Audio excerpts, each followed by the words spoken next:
안녕하세요, 발전소장입니다.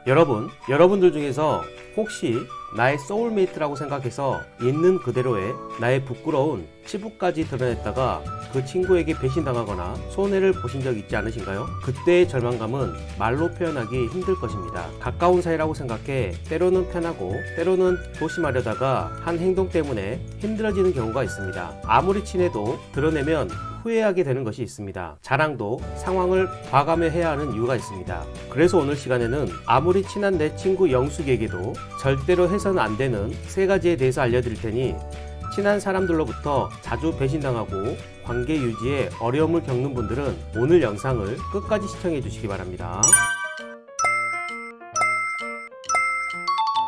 아무리 내 친한 친구 영숙에게도 해서는 안 되는 것들 3가지 중 그 첫 번째, 돈 자랑입니다. 주식이 대박이 나거나 로또가 당첨이 돼서 큰 돈이 생기면 사람은 주변 사람들에게 자랑을 하곤 합니다. 하지만 이 자랑하는 말에는 말한 값을 분명히 치러야 하는 경우가 있습니다. 돈 자랑을 하면 상대방은 한턱 내라, 돈 좀 빌려주라와 같은 말은 자동적으로 나오게 될 것입니다. 또한 내가 돈 자랑을 하면 축하를 해준 친구도 있지만 얼굴 표정이 어두워지고 배 아파서 질투하는 사람도 나타나는 것입니다. 얕보이기 싫어서 한 통장 자랑이 위험을 부르는 경우도 있습니다. 이럴 때 여러분도 순간 욱해서 자랑도 못하냐고 화를 낸 경우도 있을 것입니다. 자랑도 마음껏 못하는 세상과 인간관계가 답답하게 느껴질 수 있습니다. 하지만 인간의 본성과 상대방의 입장을 고려해 본다면 그러한 마음이 조금은 누그러질 것입니다. 위험을 불러일으키기 쉽고 그 위험이 크다는 것을 알게 되기 때문입니다. 자랑은 남에게 말해서 문제가 생깁니다. 상대방은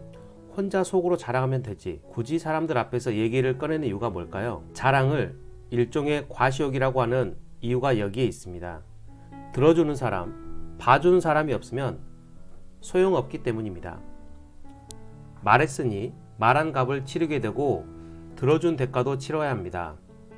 내가 자랑을 한 순간 돈 빌려달라는 사람이 많아지는 것은 자연스러운 현상입니다. 여유가 없는 사람보다 여유가 좀 있는 사람에게 돈을 부탁하는 것은 자연스러운 일입니다. 여러분께서 이런 정보를 주었기 때문에 상대방은 그 정보를 이용할 기회를 활용하는 것뿐입니다.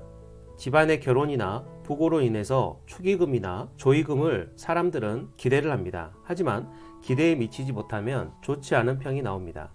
내가 큰 돈을 벌었다는 소식은 카톡의 단톡방을 통해서 순식간에 퍼져서 많은 사람들에게서 연락이 올 것입니다. 그동안 소식이 끊겼던 친척이나 친구들까지도 연락이 올 것입니다. 공개석상이나 온라인에서 수익 인증을 하면 도움을 요청하는 생면부지의 사람들에게까지도 연락을 받게 될 것입니다. 돈 자랑하는 사람 중에는 자랑하고 싶은 마음에 매번 실패하다가 어쩌다 한번 잘 번 것을 이야기할 때가 있는데 듣고 있는 상대방은 나의 의도와 다르게 그 금액을 최대가 아닌 최저로 받아들입니다. 내가 없다고 해도 더 있겠지라는 생각으로 끊임없이 여러분을 두들겨 볼 것입니다. 그래서 현명한 저 같은 사람들은 돈 자랑을 절대 하지 않습니다. 내 입 밖으로 돈이라는 이야기가 나오면 앞서 설명드린 여러 부작용이 생긴다는 것을 알기에 조용히 입 다물고 있는 것입니다. 의도치 않게 힘든 상대의 마음을 아프게 할 수 있고 상대적 박탈감이나 질투를 부를 수 있다는 것을 알기 때문입니다. 기쁨을 나누기도 힘들다는 생각에 친구와 함께 보낸 시간이 덧없다는 생각이 들기도 할 것입니다. 하지만 정말 진정으로 나를 생각해주는 친구는 내가 잘 되었을 때 자기 일처럼 기뻐해주는 친구도 있습니다. 물질적으로 친구 관계를 판단하지 않고 정신적인 관계로 대하는 친구가 바로 그런 친구입니다. 여러분은 친구가 사업을 하거나 투자를 했을 때 여러분에게 자랑을 하면 여러분들의 진짜 속마음은 어떠셨습니까? 진정으로 그 친구를 축하해줬습니까? 아니면 겉으로는 웃으며 칭찬해주고 축하해주며 속으로는 배 아파했습니까? 그건 여러분들의 진짜 속마음이기 때문에 아마 여러분들만 알고 있을 것입니다. 내가 주식에 투자를 해서 돈을 벌었다면 누군가는 내가 벌었던 돈 그 이상을 손해를 봤을 것입니다. 그렇게 한 치 앞만 더 내다보고 신중하게 행동한다면 돈 자랑을 하지 않게 될 것입니다. 그래도 꼭 자랑하고 싶다면 시원하게 맛있는 거 한번 사주면서 겸손하게 말을 꺼내는 것도 좋습니다. 길게 자주할 필요는 없습니다. 여기서 핵심 포인트는 뛸 듯이 기쁜 일이 있었을 때는 나보다 상대를 먼저 생각하는 것이 좋습니다. 앞서 말씀드린 대로 자랑은 앞에 사람이 있어야 할 수 있는 것입니다. 그래서 그 사람을 배려하는 것은 당연한 일입니다. 배려하지 않고 자랑하고 싶다면 그러한 부작용을 감내하거나 사람 없이 혼자 스스로에게 자랑하시면 됩니다. 어떤 사람은 질투에 미리 대비하는 사람이 있습니다. 아무리 친해도 조심할 건 조심하는 사람입니다. 이들은 질투는 인간의 자연스러운 감정이라는 걸 받아들입니다. 인생이나 인간관계가 허탈하다면 힘들어하기보다 이해하며 이를 극복해야 할 것입니다. 두 번째, 친구를 영업 대상으로 대하는 태도입니다. 진짜 친구가 없다며 한탄하지만 나는 진짜 친구를 만드는 노력을 하고 있는지 생각해 볼 필요가 있습니다. 진짜 친구가 아니면 친구는 없다고 생각하는 것은 실수입니다. 가깝지 않아도 좋은 친구가 될 수 있습니다. 그런데 이런 친구를 놓치는 실수를 하는 경우가 있습니다. 그 중 하나가 친구를 도구로 여길 때입니다. 도움이 안 되는 친구는 버리고 다른 친구 사귀면 된다는 식으로 접근하는 사람은 정말 크게 후회할 실수를 하고 있는 것입니다. 내가 그렇게 상대방을 대하면서 진짜 친구, 좋은 친구를 원한다면 그런 희망은 결코 이루어질 수 없습니다. 평상시 친구를 대하는 자세가 내 친구 관계에 그대로 나타나게 됩니다. 친구를 대하는 여러분의 자세는 어떤가요?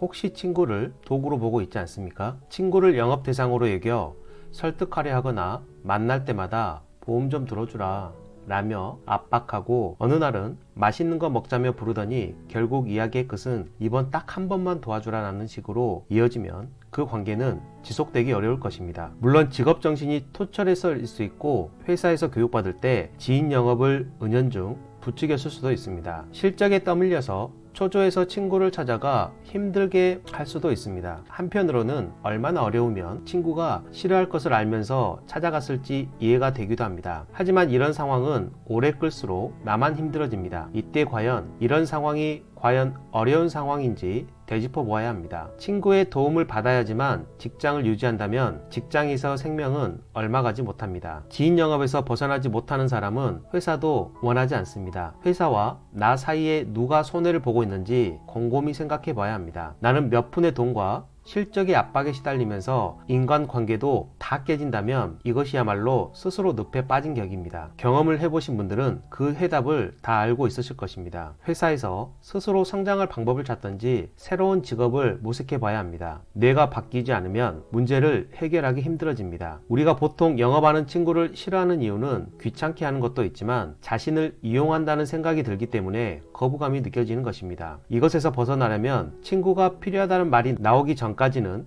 절대 먼저 말을 꺼내지 않는 것이 좋습니다. 친구의 도움이 필요하다면 허심탄회하게 자존심 내려놓고 솔직히 도와달라고 이야기하는 것이 낫습니다. 아니면 내가 발전할 수 있는 방법을 의논하는 것도 좋은 방법입니다. 진정한 친구라면 기꺼이 여러분을 도와줄 것입니다. 이럴 때 여러분의 친구들은 자신을 이용하는 것이 아니라 정말 도움이 필요하다는 것을 느끼기 때문입니다. 마지막 세 번째, 도움 부탁할 때 정색하지 않기입니다. 나는 영숙이한테 평소에 밥도 잘 사고 이런저런 소소한 도움을 주었습니다. 그런데 내가 어느 날 법정 다툼이 생겨 돈이 부족하게 되어 영숙이한테 급하게 돈 500만 원을 부탁했습니다.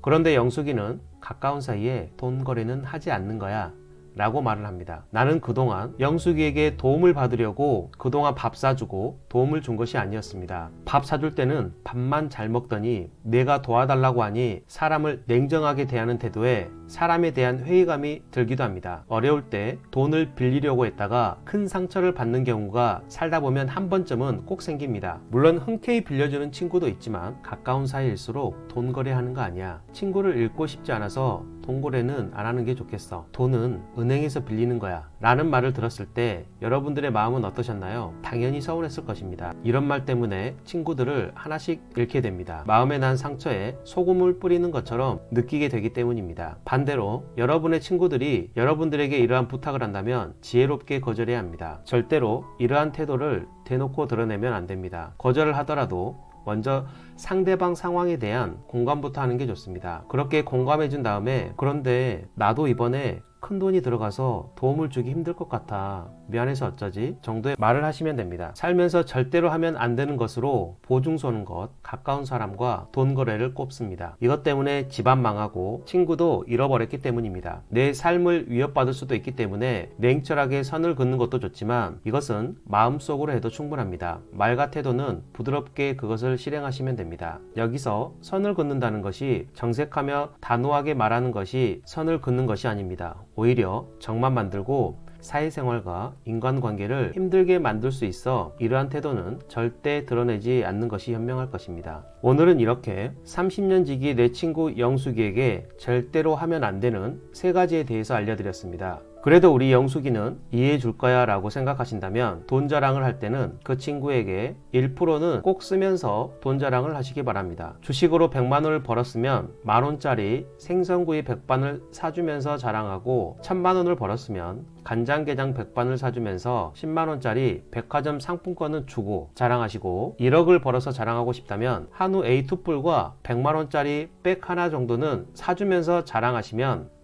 뒤탈이 없을 것입니다. 혹시 이 돈이 아깝다면 그냥 입 다물고 계시기 바랍니다. 보험이 뭔지 전혀 모르는 영숙의 보험을 분석해 준다고 해놓고 기존에 그 담보가 좋았던 보험을 다 해약시키고 비싸고 담보도 좋지 않은 보험을 감원이설로 가입시켰다면 이제라도 솔직히 친구에게 술 한잔 하자고 해서 양심 선언하고 마음 편히 살아가야 합니다. 인생 얼마 남지 않았습니다. 돈 때문에 울고 웃었던 지난날 속상했던 마음, 남에게 주었던 상처는 오늘 제가 알려드린 방법으로 똑같은 실수를 2번 이상 하지 않도록 연습하고 노력해서 좋은 친구, 좋은 인연을 잃지 않도록 노력해야 할 것입니다. 오늘도 긴 영상 시청해 주셔서 정말 감사합니다. 오늘 영상이 유익하고 도움이 되셨다면 구독, 좋아요, 알림 설정 부탁드리고 댓글에 발전소장님 복 많이 받으세요 라고 남겨주시면 제가 복을 많이 받습니다.